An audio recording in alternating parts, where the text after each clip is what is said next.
Happy Wednesday. I'm in my outdoor office this morning. Um, just a beautiful day outside. Just a beautiful day out here. With a second cup of coffee.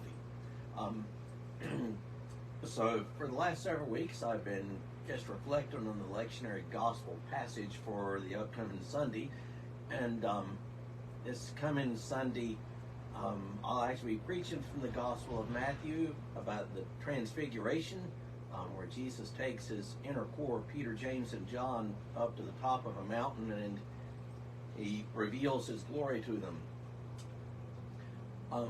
And today I'm going to reflect about glory in another way. Glory, the glory of God that's being revealed right now. If you've been paying attention, there's been right much about it on social media. There is, as we speak, something of a revival taking place at Asbury University and the seminary, which is right across the road from it, there in Wilmore, Kentucky. My understanding is that it started last Wednesday at an ordinary chapel service. It's a religious school, and so they have, like most religious affiliated schools, they have chapel services. Students have to attend a certain number of them, and apparently there was a call to confession at the end of the service last Wednesday, which is not unusual, but the prayer continued long after when the service should have ended, and it continued and it continued. And there seems to be a real movement up there, a real movement by the Holy Spirit. And as far as I know, it's still going on. What is a real revival? And so that got me to thinking that maybe I would reflect for a couple of minutes this morning on what revival really is, and also what it is not.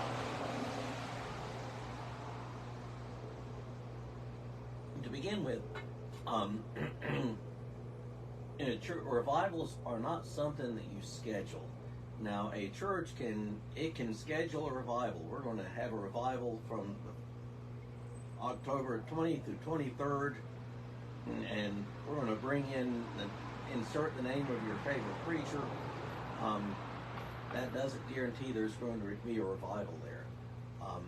That preacher can jump up and down and scream and holler and everything else in the world, but that doesn't mean there's going to be a revival.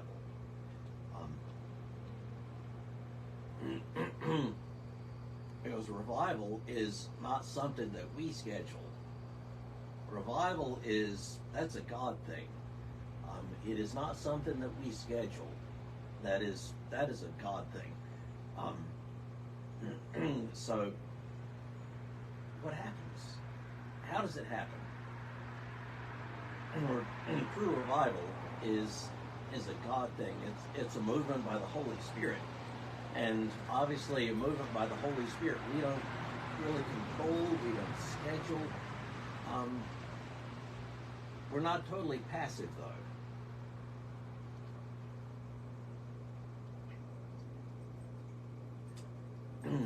When God moves, when the Holy Spirit moves, it's normally in response to prayer. Not always. God is not limited to our prayers, but normally when the Holy Spirit moves, it is in response to prayer. So if you really want to see revival take place in your context, in your church, wherever,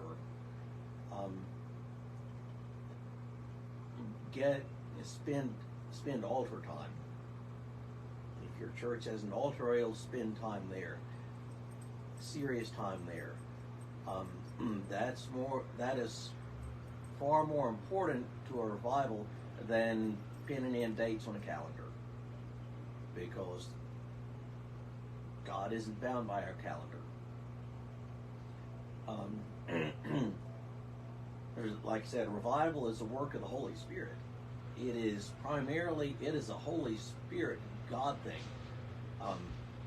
Now the Holy Spirit is present in the world, everywhere. That is a given. We may not see him at work in the world all the time. And if we don't see the Holy Spirit at work, that's more of an us problem than a lack of the Spirit. And we can pray that the Holy Spirit would move in a particular place. We can pray that that would happen. And when revival takes place, for it to happen, it is the Spirit moving, but it's also a matter of us being ready. It's a matter of us being ready to experience revival. We have to be ready. It's not just the Holy Spirit.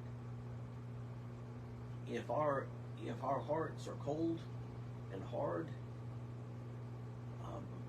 we're not going to be very attuned to the work of the Spirit around us.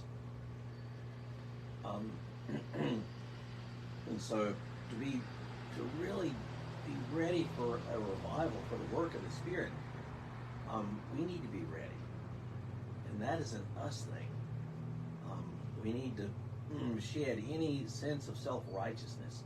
We must have a real yearning to see the glory of God around us. We must have a real yearning for reconciliation.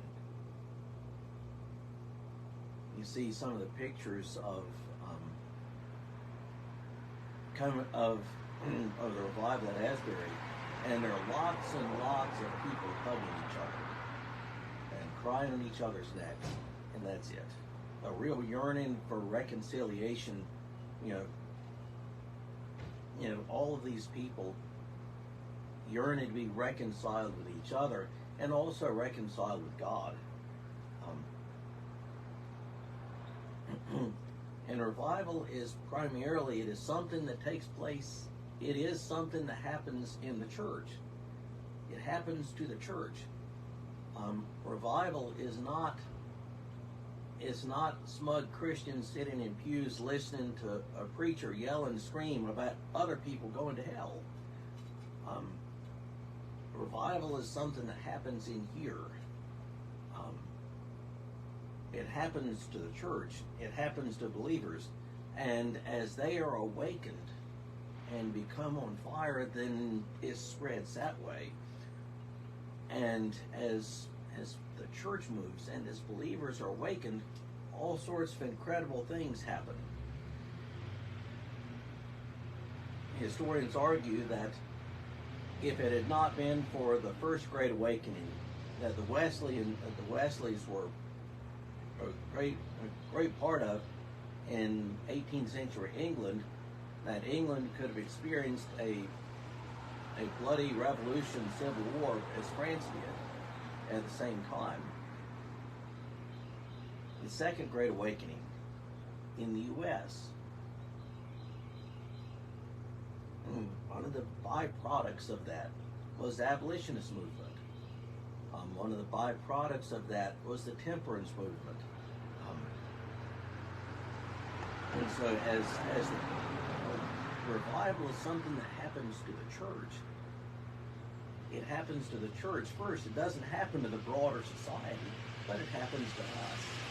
And as we are revived, then the rest of society around us benefits from it.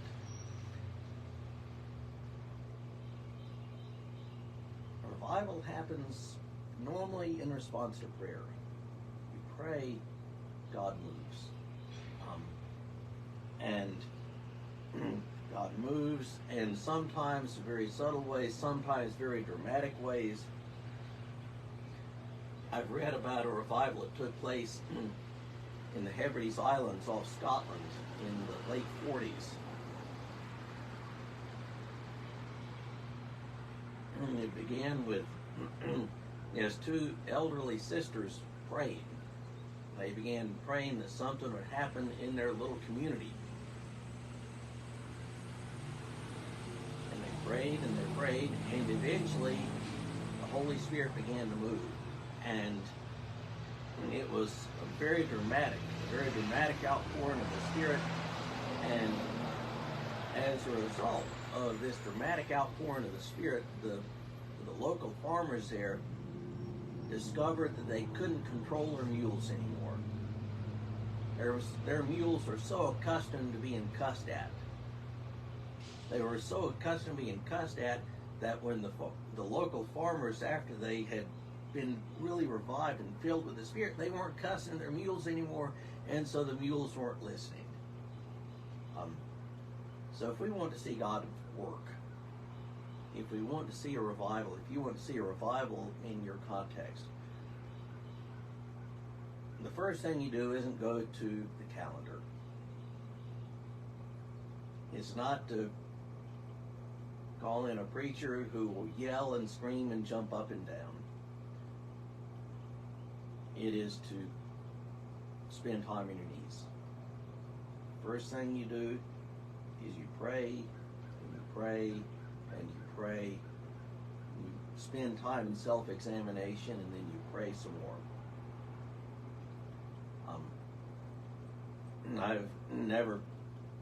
I'm not in Wilmore, Kentucky right now. I wish I was. The closest thing that I can experience, that I've experienced that I can relate to that, was at a conference last September. And in this big conference room, the Spirit was moving, and there was not a sermon preached. And when the Spirit started moving, there wasn't any music being played. There was a speaker, and somebody came up front. Let's take some time in prayer before our next speaker comes up. And people started going up front to pray and praying where they were. And this went on, and it was powerful. And after a few minutes, you could see the band looking at each other. I guess we ought to get up there and play something. But true revival is not dependent upon music. It's not dependent upon a preacher jumping up and down. It's dependent upon a moving of the Holy Spirit and people praying.